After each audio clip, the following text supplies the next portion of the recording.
Salut à Bulls Nation, bienvenue sur French Bulls TV.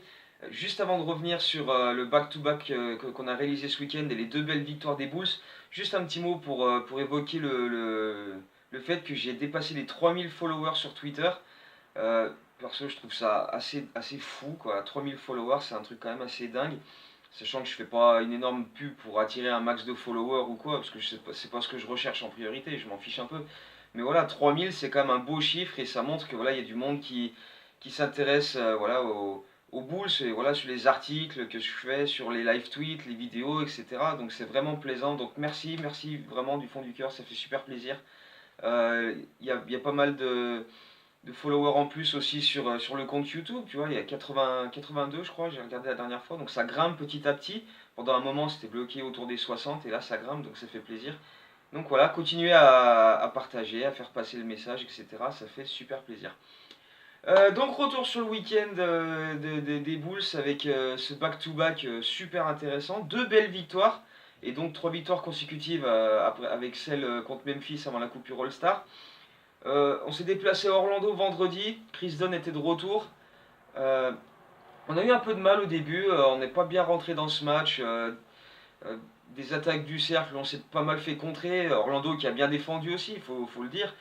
Et puis ils ont mis quelques 3 points avec Terence Ross notamment, avec Evan Fournier. Donc ils ont pris une petite avance. Et puis au fil des minutes, on a mis l'accent sur la défense. Archidiakono et Shaq Harrison. Mais quand tu alignes ces deux-là, ça fait une première barrière qui est quand même difficile à passer.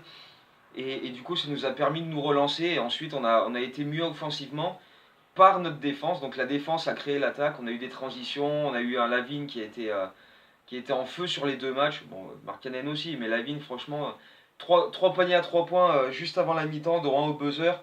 Et derrière, Orlando a eu plus de mal à contenir la fougue des Bulls, quoi, parce qu'il y a eu beaucoup plus de collectifs, beaucoup plus de, de shoots démarqués sur des drives, etc. Donc c'est vrai qu'Orlando ensuite a eu plus de mal à contenir tout ça, et Chicago voilà, a un peu plus déroulé. On a pris une avance dans le troisième quart-temps, encore une fois Lavigne a été excellent, Markkanen a fait un gros taf, Robin Lopez sous le cercle était très fort, Arcidiacono en défense, deux fois il s'est retrouvé au poste face à Aaron Gordon, et deux fois, il a obtenu la faute offensive alors que Gordon jouait le post-up. C'était assez dingue. Et voilà, derrière ça, voilà, ça a donné un élan à l'équipe qui ensuite a enchaîné, quoi.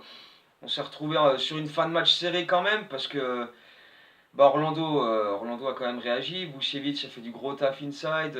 Fournier a mis des paniers importants. On s'est retrouvé à 106 partout. Robin Lopez qui prend un rebond offensif, qui met un panier. Fournier qui met un 3 points sur la remise en jeu. Et derrière Markkanen qui nous sauve avec 3 lancers francs. Merci Aaron Gordon pour la faute. T'étais pas obligé, mais voilà, c'est cool de ta part. 3 lancers cadeaux pour Markkanen à 1,5 secondes du buzzer. Il loupe le premier, il met les deux derrière. Ensuite, Fournier à la dernière possession, et il faut le souligner, bonne défense de Zach Lavine sur Fournier sur ce dernier tir, qui le gêne suffisamment pour, tu vois, sans essayer de le contrer, parce que tu sais qu'à ce moment-là, les arbitres ont une grande chance de siffler faute. Mais voilà, juste en mettant son corps en opposition comme ça, et ça a suffi pour que Fournier se décale et, et moins le temps de prendre un bon tir. Et donc il a envoyé une brique à 3 points et derrière ça a fait victoire. Alors c'est vrai qu'Orlando peut s'en mordre les doigts parce qu'ils ont loupé énormément de lancers francs.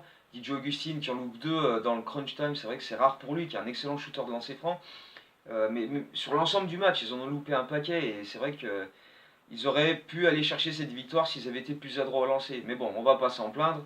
On a quand même, euh, on a quand même fait ce qu'il fallait sur ce match-là pour assurer la victoire. Et le lendemain, retour au United Center face à Boston. Alors j'ai peut-être pas besoin de vous rappeler ce qui s'est passé la dernière fois qu'on a reçu Boston à la maison avec en back-to-back un samedi soir. Parce que bon, c'était quand même pas fameux. Si, si. Bon, alors on a perdu de 56 points et le lendemain, il y avait eu le presque boycott de l'entraînement par la moitié de l'équipe. Ouais, donc on va pas trop revenir là-dessus. Euh, donc cette fois-ci, c'était quand même beaucoup plus intéressant. Hein, donc on va beaucoup plus parler de ça quand même. Euh, Qu'est-ce que c'était que ce match, quoi. On s'est régalé, mais de fou. On a kiffé, mais comment on a réussi à faire un match pareil face à Boston, qui est quand même pas la pire équipe, quoi. D'ailleurs, c'est eux qui ont le mieux débuté, mais dès que Boylan a pris un temps mort, derrière, on s'est remis dedans et on a enchaîné de manière assez hallucinante, quoi. Zach LaVine, excellent taf offensivement. Markkanen, il a été à droite toute distance. Mais ce qui a surtout fait la différence, c'est au deuxième quart. Arcidiacono, Harrison et Wayne Selden, les trois là défensivement, oh, c'était propre. C'était super propre. On a mis 38 points au deuxième quart-temps. On les a battus. Non, 36 à 18. 36 à 18 sur le deuxième quart-temps. Alors là, du coup, après, on s'est envolé. Mais c'est surtout, encore une fois, comme à Orlando, la défense qui a permis de créer l'attaque, quoi. Shaq Harrison avec ses interceptions, Arcidiacono avec les hustle play et puis les fautes offensives provoquées. Ça a créé des contre-attaques. Lavigne qui a encore scoré des paniers, de, voilà, des dunks sur contre-attaque, des pénétrations en force, etc., des lancers francs. Et derrière, voilà, on a enchaîné. Au troisième quart-temps, on était à plus 25. Plus 25 face à Boston, au United Center, au troisième quart-temps. Ça semblait tellement surréaliste. Et voilà, derrière ça, voilà, on a continué. Même si Boston a poussé pour revenir avec un excellent Kyrie Irving qui a pris un peu tous les tirs. C'était un peu en mode Zach LaVine, mais de décembre, quand je prends tous les tirs, parce qu'il n'y a que moi sur le parquet, tu vois. Et donc ils sont revenus à 8 points.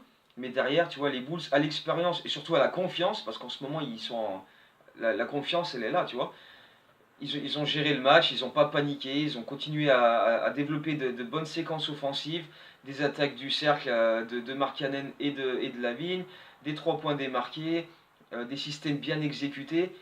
Otto Porter n'a pas joué la deuxième mi-temps contre Boston, blessure à la jambe gauche, ça s'est pas vu. Alors que tu vois, ça fait pas longtemps qu'il est là, mais sur les premiers matchs, tu te dis s'il est pas là, tu vois tout de suite la différence. Là, sur ce match contre Boston, il a pas joué la deuxième mi-temps et ça s'est à peine vu, quoi. Harrison a joué en 3 sur une bonne partie du match. Arcidiacono a joué l'ensemble du dernier quart-temps. Ça, c'est un gros message pour Chris Dunn, quand même.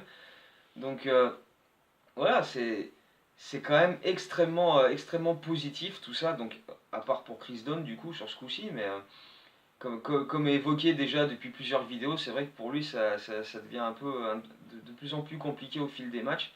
Mais en tout cas, voilà, une super belle victoire face à Boston. Probablement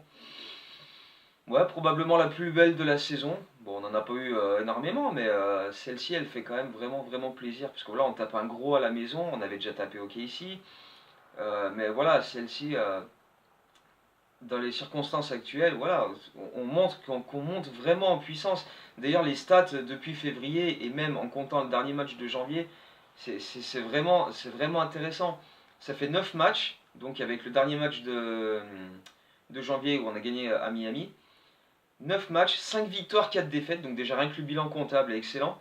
Mais voilà, sur cette période-là, on est une des meilleures attaques de la NBA, l'offensive rating est au top, l'adresse, on est dans le top 3 à l'adresse au tir et à l'adresse à 3 points sur cette période-là.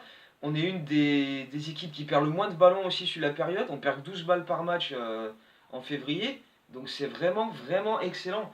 Et c'est vraiment porteur d'espoir pour la suite. Quand tu sens que Porter a changé beaucoup de choses, justement, que Boyland a vraiment pris l'emprise sur le groupe et a mis des rotations claires et définies. Tout le monde connaît son rôle. Voilà, il y a vraiment beaucoup de positifs à retenir. Mark Cannon en ce moment il est dans une forme exceptionnelle. 11, 11 matchs, 9 double-double.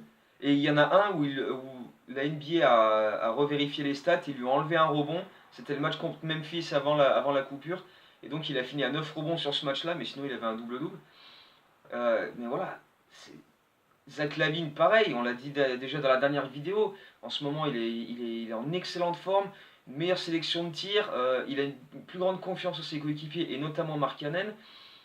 Les deux qui combinent 77 points sur le dernier match contre Boston. Tous les deux un record en carrière, 42 points pour LaVine, 35 pour Mark Cannon. Quand tu vois que voilà, Porter a fait un record en carrière de 37 points contre Memphis, Mark Cannon sur ce même match-là, il fait 6 passes décisives, c'est un record pour lui. Qu'est-ce qu'il y a eu d'autre Les records de rebonds pour Mark Cannon qui en a pris 19 à Brooklyn. Euh, Robin Lopez qui est excellent en ce moment, il tourne à plus de 17 points sur les 6 derniers matchs. Depuis la deadline, il est monstrueux, il tourne à quasiment 68% au tir. Voilà, en ce moment c'est Arcidiacono et Harrison en défense, mais c'est fabuleux ce qu'ils nous montrent. Enfin bref, en ce moment il y a les voyants au vert pour énormément de joueurs. Bon, à part Chris Dunn, hein, on va encore revenir là-dessus. Timothy Luwawu-Cabarro, bah, il a pas beaucoup de temps de jeu en ce moment. C'est un peu compliqué pour lui de se montrer et d'exister. Mais enfin, dans l'ensemble, il y a tellement de positifs à retenir de ce que les Bulls ont montré dernièrement. C'est vraiment plaisant. Tu vois, on se disait, cette saison, on a quand même vraiment galéré. Il y a eu le changement de coach, il y a eu des sales défaites, des défaites de 20 points, etc. Mais là, en ce moment, putain, en ce moment, c'est le kiff. Franchement, c'est le kiff. Donc, faut vraiment en profiter. Il reste 22 matchs cette saison et il faut espérer que voilà, on continue sur cette lancée, qu'on monte en puissance et qu'on finisse la saison de la meilleure manière possible, tu vois, qu'on gagne un peu des matchs, etc. Et qu'on développe des affinités pour la suite. Parce que là, on se dit, putain, on a Lavine, on a Markkanen, on a Porter. Quand Carter va revenir l'an prochain, si on trouve un bon meneur à la draft ou à la free agency, parce qu'il y a quand même très peu de chances que Chris Dunn reste, hein, faut être lucide, il y a quand même moyen l'an prochain que ça tourne vraiment pas mal. Même avec Jim Boylen, franchement, il est en train de montrer que on peut peut-être lui laisser sa chance sur une saison pleine l'an prochain et voir ce que ça donne. Après, on aura toujours l'opportunité de le jarter si l'an prochain ça fait de la merde. Mais voilà, ça peut vraiment devenir quelque chose d'intéressant pour la suite. En tout cas, ça laisse rêveur. Donc, on aura le temps d'en reparler le moment venu. En attendant, ce soir, 2 h du matin en France, les Bulls reçoivent Milwaukee. Une autre équipe qui est venue faire des dégâts au United Center et Zach Levine aussi, après le match contre Boston, il avait dit on avait à cœur de. Après la dernière venue des Celtics, on avait à cœur de leur montrer qu'on était une équipe différente. Et quand le journaliste lui a parlé de Milwaukee, il a dit ouais, eux aussi ils nous ont mis des crevés à la maison et on a une revanche à prendre. Donc, acte, on va voir ce soir comment ça va se passer. Apparemment, Giannis est pas sûr de jouer, donc à voir ce soir. Mais dans tous les cas, avec ce qu'on a montré contre Boston, si on rejoue le même match ce soir, il y a des, on va peut-être pas éclater Milwaukee, mais en tout cas, rien qu'en faisant la même prestation ce soir, je serais déjà aux anges, moi perso. Qu'après qu'on le gagne ou pas, ça c'est une autre chose, mais en jouant comme on a joué samedi, ben, on va en gagner un paquet. On va en gagner un paquet des matchs sur cette fin de saison et sur l'an prochain. En gardant cet état d'esprit et cette confiance, tant que personne se blesse, touche du mois, tant que personne se blesse, franchement, il y a moyen de se faire plaisir, mais grave. Donc voilà, continuons de kiffer. Il reste 22 matchs, on va les kiffer au maximum ces 22 matchs parce qu'après on n'aura plus qu'à rêver pour l'an prochain. Donc voilà, 22 matchs à disputer, ça commence ce soir contre Milwaukee. Et en plus là, il y a un calendrier intéressant. On a Memphis, Atlanta sur le reste de la semaine, donc il y a moyen d'enchaîner quelques victoires, ça peut être intéressant. Mais voilà, on va kiffer grave cette fin de saison, je l'espère en tout cas. Et j'espère que vous serez avec moi pour la kiffer, avec les commentaires sur les vidéos, sur Twitter, sur Facebook. De toute façon, vous savez où je suis partout. Donc voilà, continuez à liker, continuez à, à vous inscrire à la chaîne, etc. Et pareil sur Twitter. On se retrouve là-bas, on se retrouve partout. De toute façon, je suis partout. Et on continue de parler de cette belle fin de saison qui s'annonce et kiffer les matchs ensemble. Allez, ciao et go Bulls.